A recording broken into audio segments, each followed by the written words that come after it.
কেউ কষ্ট পেলে, কেউ মন দিয়ে ঠাকুরকে ডাকলে তার কাছে চলে যায় এক ছুট্টি। আমি যে ভালো মানুষের কষ্ট সহ্য করতে পারি নে গো। কে বলতো? বড় নিজের মনে হয় রে। আমি নিজেরই তো, তোমার ছেলে যে, তোমার নীলু।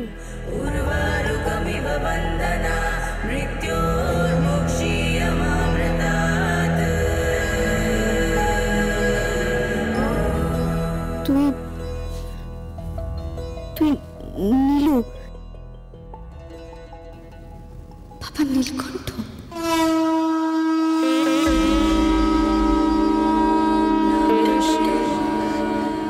বল, সত্যি করে বল, আমায় বল।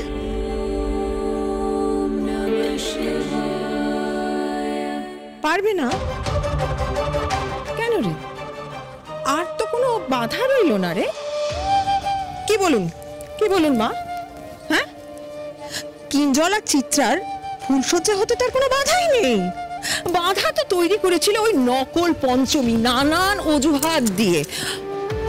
ও মাই, দেখো আপনারা এরকম ভাবে দাঁড়িয়ে আছেন কেন? যান, ওই যে আমার ছেলের ঘর কি ভালো করে ফুল দিয়ে সাজান। যান, এগো। মল্লিক বাড়িতে উৎসব হবে আজ, আমার ছেলের ফুলসজ্জা হবে। মা, তুমি কিন্তু এটা জোর করে করছো, আর জোর করে কিন্তু কোনো সম্পর্ক তৈরি করা যায় না। একদম ঠিক কথা। বড় বৌমা, তুমি গায়ের জোরে নিজের মতন সবকিছু করেছো, কিন্তু এখানেও দাদু ভাইয়ের জীবনটা তুমি নিজের মতন করে চালাতে চাইছো। সব সময় সেটা হয় না বড় বাবা, হয় না। কি হয়েছে? জোর করে কি করার কথা উঠছে? ওই যে তোমার আর কিঞ্জলের জোর করে ফুলসজ্জা কেন হচ্ছে সেটাই বলছে মেলিয়া ঠাম্মি। জোর করে কেন হবে? আমরা তো স্বামী স্ত্রী। আর সেই সম্পর্কটা গড়ে উঠবে সেটাই তো স্বাভাবিক। কি মেহেলি দিদি?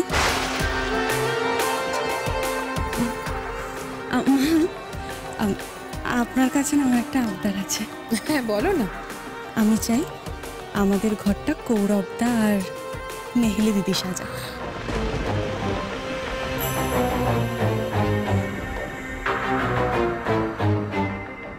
তোমার নিশ্চয়ই কোনো আপত্তি নেই মেহেলি দিদি?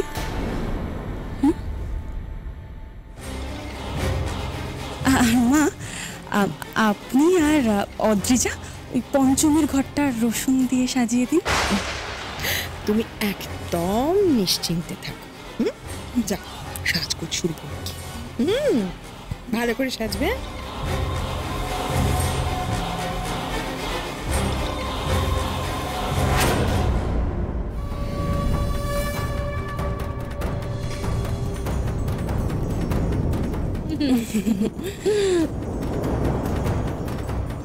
ফুলরা, হাই ফুলরা, হ্যাঁ বলো মা।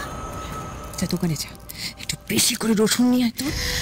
পঞ্চমীর ঘর একটু রসুন দিয়ে সাজাতে হবে, বুঝলি তো? আজ রাতেই প্রমাণ হয়ে যাবে পঞ্চমীর সাপ কিনা।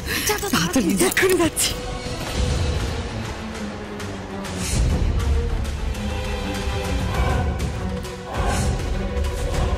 জেঠিমণি, আমি বলছিলাম যে পঞ্চমীর ঘর সাজানোর দায়িত্বটা না আমি নিলাম। এমনভাবে ওর ঘরটা রসুন তেল, রসুন সব দিয়ে সাজাবো না, ও সাপ হতে বাধ্য হবে। তারপর আমরা দূর দূর করে ওকে বাড়ি থেকে বের করে দেব। ঠিক, একদম ঠিক। আজ রাতেই একটা ফয়সালা হয়ে যাবে। আমরা বলছি তোমরা ভুল প্রমাণ হবে, হতেই হবে।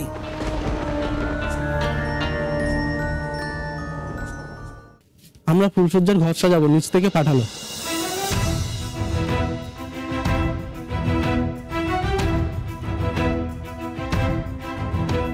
তুই কেন তো ভয় পাস দাদাই?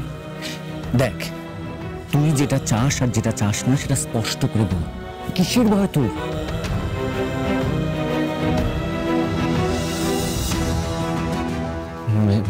তাদের সাথে আমার কথা বলতেই হবে, আজই বলতে হবে, এক্ষুনি।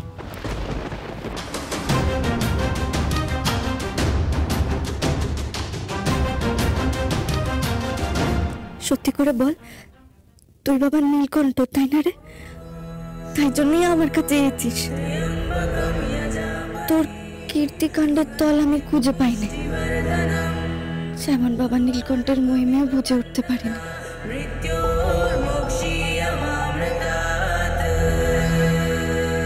আমি বাবা নীলকণ্ঠকে ডেকেছি বলে তুই আমার সহায় হয়েছিস তাই না রে নীলু? ধুর, কি যে চাই বলো না। আমি ঠাকুর হতে যাব কেন গো? আমি তো মানুষ, ছোট্ট মানুষ। তুই আমায় সত্যি করে বলছিস না? বল তো সত্যি করে বল। সত্যি বলছি গো, বিশ্বাস না হলে ছুঁয়ে দেখো, চিমটি কাটো। না বাবা, চিমটি কাটলে খুব ব্যথা হবে। এমনিতেও ডুগডুগি বাজিয়ে খুব ব্যথা হাতটা, একটু টিপে দাও না মা। তুই সত্যি মানুষ, বাবা নীলকণ্ঠ নোস?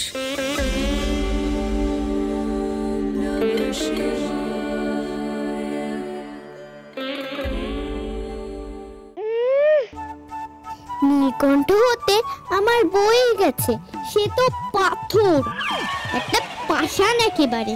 যতই ডাকো না কেন কিচ্ছুটি করে না। নীলু কি সত্যি মানুষ নাকি? আমি তোমাকে সত্যি বলছি বৌদিমণি, আমি ভুল দেখিনি। ওই ছেলেটা না জাদুটা তো জানে। দাঁড়া দেখছি।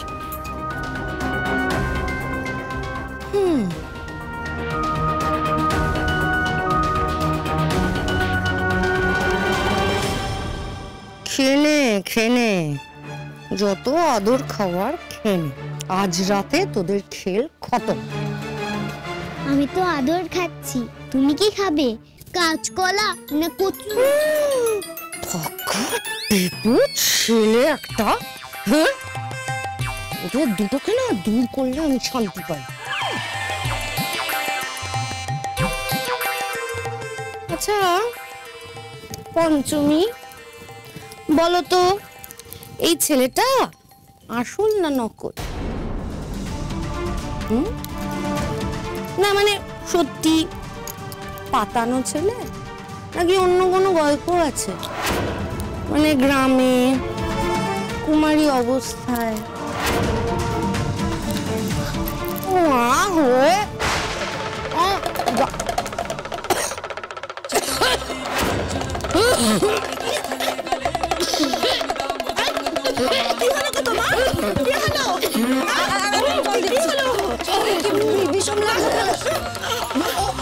शिव शंकर नीलकंठ गंगाधर आए शरणम तिहारे, ज्ञान ऐसा विशाल बैठे हो मृगनयन छाए माथे चंद्र विराजे। কাঁচা সুপুরি দিয়ে পান খেতে গেছে ঠাকুরের থালা থেকে, ব্যাস ঠাকুর এমন পাপ দিয়েছে এখন সরি বেরোচ্ছে না গলা থেকে।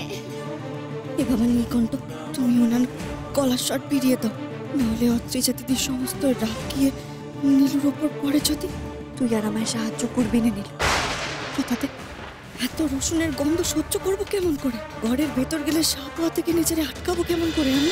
পঞ্চমী